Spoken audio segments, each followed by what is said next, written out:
fuck off, chat.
Welcome on into this Monday's edition of Entertainment News here at MBA. We'd just like to thank you once again for joining us here on our YouTube channel and of course our Twitch stream. I'm one of your co-hosts, Stephen John McLaughlin, our co-host, the man who's put all this together for the first time this year, 2024. This is our first live stream, guys. It's John C. Walsh. How you doing, John? I'm doing fantastic. Absolutely splendid, Stephen. I don't know how that sounded. Hopefully it sounded all right. We can't hear the audio from the intro, but we thought we'd do something different. This does go on to audio platforms like Spotify podcasts. Yeah. And it sounds good about that, with a bit of music at the start of it. So we thought, why not? And of course, Stephen is the first guy to do it. He's the, what do they call those birds? The canary down the mine. Yeah. So hopefully it worked. Just survived it. Hopefully it worked well. I mean, that's for breathing issues, John. Obviously, for breathing purposes, they do that with canaries. And I've got breathing issues at the moment. Stephen's been ill for a week. Canary. Yeah. He's been ill. That's why there has been a dearth of videos coming out on the platform. Yeah. And it's entirely down to Stephen's illness. So I had visions of me getting into a coughing fit just as we went live. But we're back with a bang. I'm feeling fantastic. I can't speak for you, Stephen. I'm okay. See how we got on. Okay. I'm okay, Chester. Anyway. I'm okay. Yeah, so we'll kick on, John. We'll just go right into this because we've got a few topics we want to talk about tonight, guys. Well, bring this up, We're going to be talking about Deadpool 3 and a synopsis that's appeared online. And I've changed it into an existential question for the Marvel Cinematic Universe. Yeah. Because I feel they're in a real sort of sticky wicket just now. They are, yeah. Can Ryan Reynolds save them? I think so. But we'll see. We'll get into that, John. And we'll also be talking saved. about James Gunn addressing rumours of the Batman 2 not happening. Fucking better, because I love the first film. James, you know, make it happen, my boy. No one cares about your Batman movie, James, until we do. They don't. Because we've not seen it yet. Yeah. But the headline, Stephen. Yeah, the headline, John, it's all about Bring that up. And thanks to our good friend Praveen for providing box office. I know you normally do box office, John. I do, but I've been busy. You've been very busy. And we're going to be talking about, obviously, badly. It's the latest Bollywood blockbuster. It's soared into the top 10. This is obviously, when we do mention domestic, we are talking about US it's going to be a car crash, I tell you. Yeah. I've not sorted anything out. That's okay. I don't even know if the background's updated. This is what you would call probably just getting back into the swing of things, John, to be fair. That's why I only nothing will ever top the very first live stream we did on this channel after COVID. Yeah. Where Stephen was filming off of his MacBook Pro. Yeah. And I was filming off of an app on my phone. And there was no audio. And it was top down. Oh, it was Stephen was bottom up. Yep. It was fucking bizarre. I looked like Elmo from Sesame Street. And there was no queue. Didn't know if we were on. You knew we were on, John. I wasn't sure if we were on. It was just, But it was great. Yeah. It got us in there.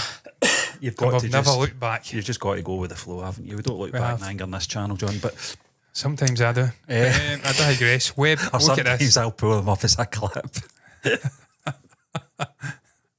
Elton John one Oh, God, just stands out. But Fuck. yeah, we'll see how we got on here, John, because Crock full of I'll gold. tell you something. I can Crock feel of it. gold. I can crock of gold. Look at this. Look at this fucking camera here. That's what I'm talking about. John, I'll crack on with this anyway. Absolutely for shambolic. audio purposes, for people that are listening on Spotify, just a few graphic issues at the moment, folks. But we're talking about the latest Indian action film Fighter, directed by Siddharth Anand.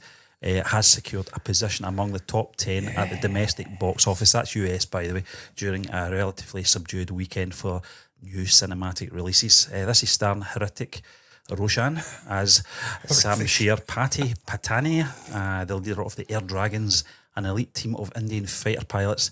The movie unfolds as they respond to a direct terrorist attack, which we did see, obviously, in the trailer, John. The actual mood of that trailer, as I recall, just went totally different. I don't know how Pakistan are not getting up in arms about this. They're being violated on the regular by India through their films. It's probably just a common thing, isn't it? Just yeah, it's like what do you call it, the propaganda machine running. Usually Russians and whatnot in America. Yeah, in the West. I think it's just something that we've all most dastardly Soviets got used to, isn't it?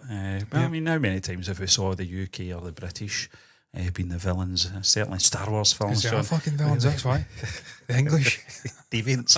Yeah. Deepika Padukone, John, compliments the cast as Minnie Rathore, heading the helicopter pilot squad within the Air Dragons. Now, according to a report... She done the loop, didn't she? In the film? From Deadline, John. Most of this information is from Deadline, facts and figures. Fighter achieved a gross revenue of 3.74 million across 662 theatres over a 3-day span, culminating in a 4-day total of 4.3 million following its release on the 25th of January, which was last Thursday. Securing the 6th position at the domestic box office for the weekend, the film outperformed competitors such as Poor Things, American Fiction, Aquaman and The Lost Kingdom, which is doing pretty well. That was out. Yeah, and Godzilla -1. Film. I think it was that the one that Gianni Godzilla -1 is the reviewed. Japanese black and white one that does look very good. I'm actually interested in that one, and because Gianni has done a write up on it, and a very, very impressive one as ever, as you expect from Gianni.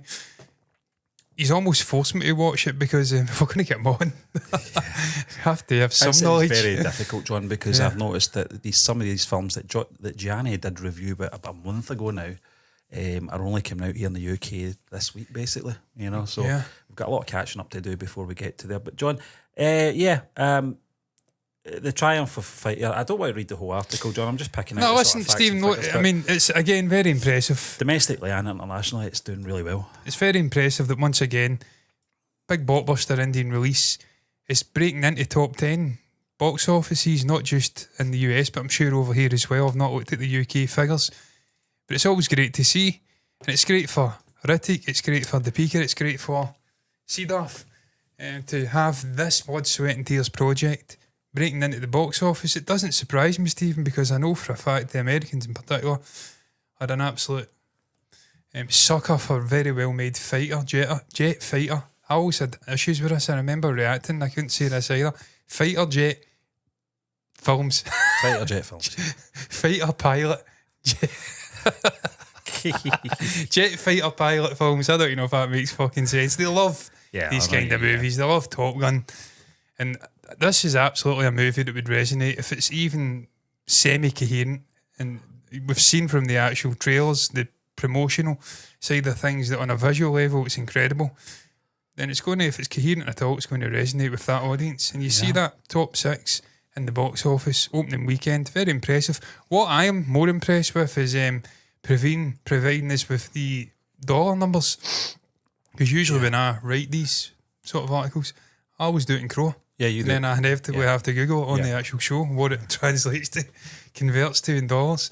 So thank you for that, Praveen. You've saved me the hassle of having to Google just how many crores equates to $4.3 million. Oh, I mean, we're 3.5 days, 4 days in. It'll be 3 days. They will not have counted the Monday. This is the opening weekend. Yeah. $4.3 million is not to be sneered at. It is not. 4-day total, sorry. It is a 4-day total.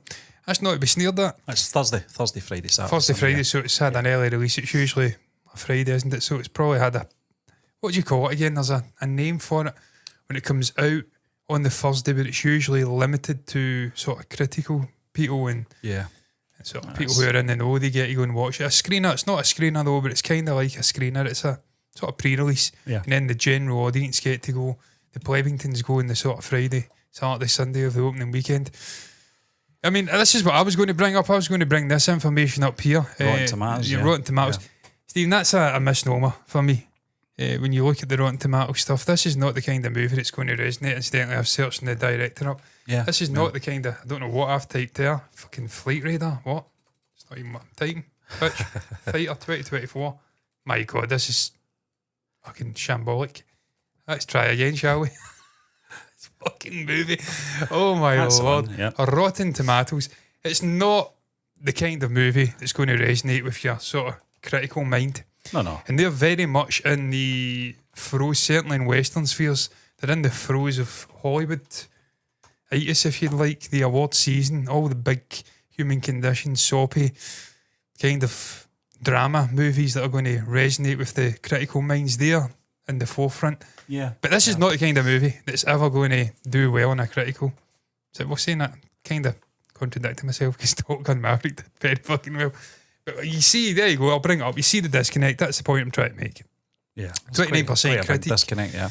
88% audience. This is a movie, it's a popcorn flick. It's for your average theatre goer. It's not for the sort of snobby critical thinker who's going to come in and tear it apart, warts and all, and say, oh, this didn't work, that didn't work. And I'm sure we'll read some of them. Because why not? I've not seen the movie. I can't speak for you, Stephen. Have you seen it? I've not seen it yet. So this is important information. This is brand new information to quote Phoebe with that was her name, wasn't it? Yeah. I had to think about that there. I was thinking about Phoebe Waller-Bridge here. That wasn't the name of the character in Friends. Shubhra Gupta. Love that name. Don't like. Not read it yet. Hrithik Roshan, Deepika Padukone star, succumbs to the current atmosphere of hyper-nationalism. See, you're reading too much into the movie. Yeah. You're reading too much into this hyper-nationalism, the sort of religious issues, the hatred that's getting stoked up. That's got nothing to do with this movie. It's got nothing to do with Siddharth Anand. It's got nothing to do with Deepika Padukone, Hrithik Roshan. They're just making a movie about fighter jets and about taking on an enemy, and it just so happens the common enemy in India, 9 times out of 10, is fucking Pakistan. So you're reading too much into this here, which in turn weakens the film. Baps don't go around declaring who they are, they just know. See, I hate this shit when they read too much into it. Especially this is why the audience, the general audience. Yeah, I mean, you can do this with any, you can pick at any action film and say, you know, it's not that important to know about the politics of certain things and stuff like that. It's just to sort of carry the story along and sort of real time, if you like, you know, make it part of the world by having an enemy that's across the border or whatever. It happens across the world. It certainly does, John. We're not going to pretend it doesn't. We've seen it so many times, but at the end of the day, that's not the point of the film. It's certainly not in terms of what we've seen anyway. But I think you're always going to get critics maybe analysing every week nearly too much into a film, you know, instead of just taking it for what it is. Five Nights at Freddy's. Yeah. Destroyed the film. Huge success with the average cinema goer. Yeah. Now going to be a full-fledged franchise. Made really good money. Yeah. And it's a foundation to build off of. There's 2 different kinds of minds going to see film. That's the point I'm trying to make. But look, not all of them are negative Nancy's. Yeah, that was the word I was going to say. We've got a couple here. Devesh Sharma. I mean, he's rated it fresh. I'm presuming Devesh is a he. My knowledge of Indian names is not good enough to make that assumption, but I've done it anyway. So, sue me, bitches. Watch it for its top-notch aerial duels and for Hrithik and Deepika's chemistry. That's what I would go and see a film That's like what I this got out of the trailer. for. Yep. Top-notch aerial duels, big bombastic action, incredible visuals. I'm not going for a deep story, and I'm not reading too much into the enemy. No. I mean, if you're doing that, you'll be tearing apart. Yeah.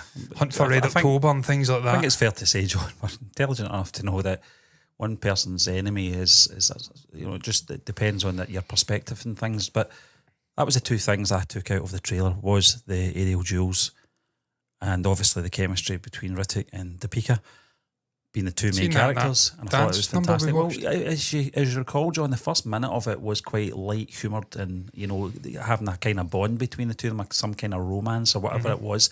And then there was this, obviously, terrorist attack. And I thought tonally it just totally changed. The whole film, or the whole trailer, I should say.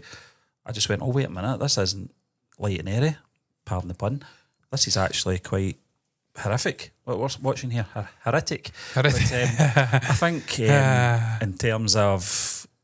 It's the usage of Deepika that worries me the most. I did say this. I hope she's not been forced into some too bit. I know what you mean, yeah. Sort of tangent, we've seen romantic it many times, arc. yeah.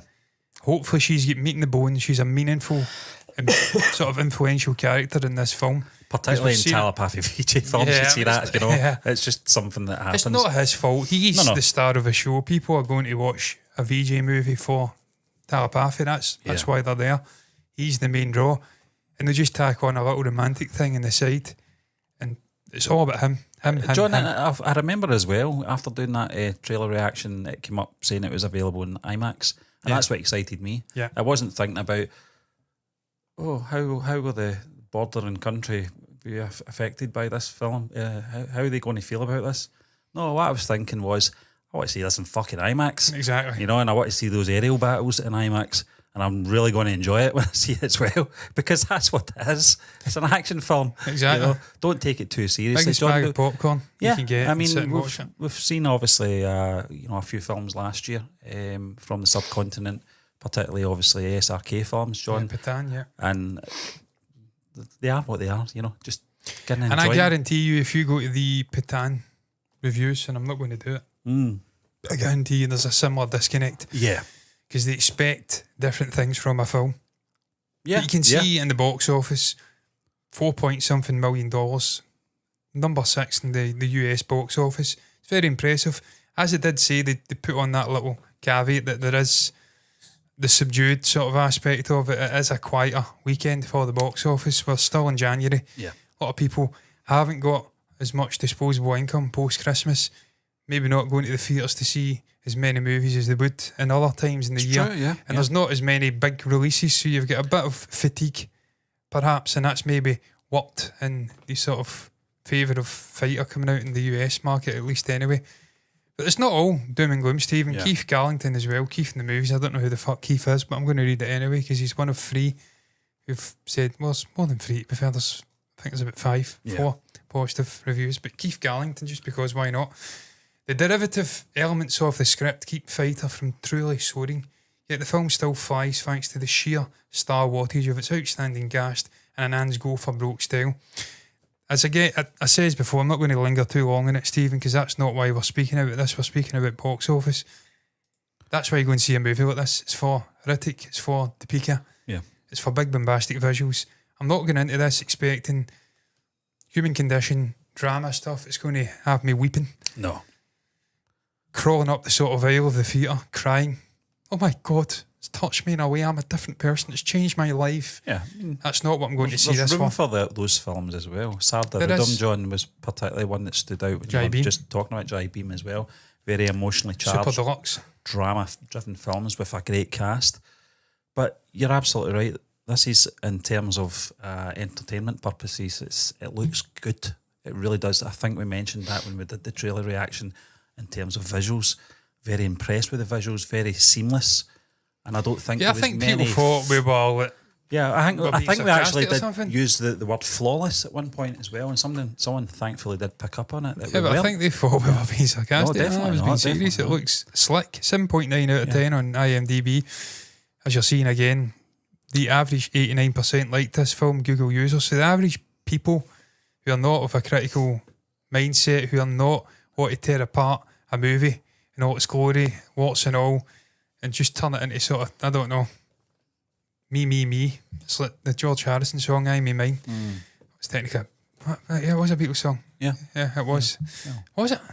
Well, yeah. It was a Beatles song, yeah, it was. I always get that mixed up, that era. Because George was putting a lot of songs into the pot and they were being volleyed out of the pot very, very quickly. But what I digress, where am I going with this? It's all about them. Yeah. The people who go and watch it for what it is, they enjoy it. 30,000 votes, they've enjoyed this experience. Stephen, you're pointing at, the View Cinema. The thought, yeah. What about IMAX? Is it in IMAX here?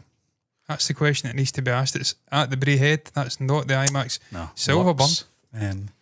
Lux is one that, Stephen, I don't know about you, I've never been to an Odeon, proper Odeon Lux theatre where it's never been to Dolby. Lux, John. No, I've never been. Big leather I've not been to recliners. Odeon in such a long time, maybe about 20 years or something like that, sadly. But it's the only one that gives you the full Dolby surround experience. So for that alone, I'd like to try it. It doesn't look like it's available in IMAX, so. You've been blocked. Yeah. Well, okay. Yeah. From Cineworld. Why have I been blocked from Cineworld? The fuck is going on? We've never slated yous. Ever. I've no idea what's going on there. Yeah. I think it's because we changed cinema passes. What it may be.